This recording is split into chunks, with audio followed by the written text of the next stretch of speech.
আচ্ছা, আমি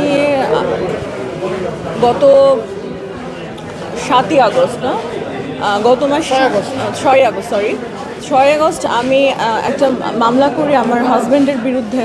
আসলে আপনারা সবাই জানেন যে নিজের সাংসারিক জীবন বা পারিবারিক জীবন কেউই কখনোই পারিবারিক জীবনের যে সমস্যা থাকে আমরা কেউই এগুলো মিডিয়ার সামনে আনতে চাই না। আমরা পারতপক্ষে আসলে মিডিয়ার সামনে কখনোই আমাদের সাংসারিক পারিবারিক জীবনের অনেক ঝামেলা থাকতে পারে, এগুলো আনতে চাই না। কিন্তু এগুলো তখনই আনে মানুষ যখন আমার আর কিছু করার নাই, আমি আর কার কাছে বিচার চাবো বলেন?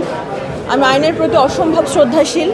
আমি জানি আইন সবার জন্য সমান এবং আমি আইনের কাছে বিচার চাই। আমি চাই ভাইয়া আপনারা সবাই আমাকে হেল্প করেন, আমার সাথে যেন ন্যায় বিচার হয়, আপনারা আমাকে হেল্প করেন। আমার বাবা 30শে ডিসেম্বর হার্ট অ্যাটাক করে মারা যায় এবং সমস্যাটা আগে থেকে অনেক বেশি হইলেও আসলে 30শে ডিসেম্বরের পর থেকে অনেক বেশি সমস্যা। মানে সে প্রতি মুহূর্তে আমার কাছে টাকা চায়, অলওয়েজ।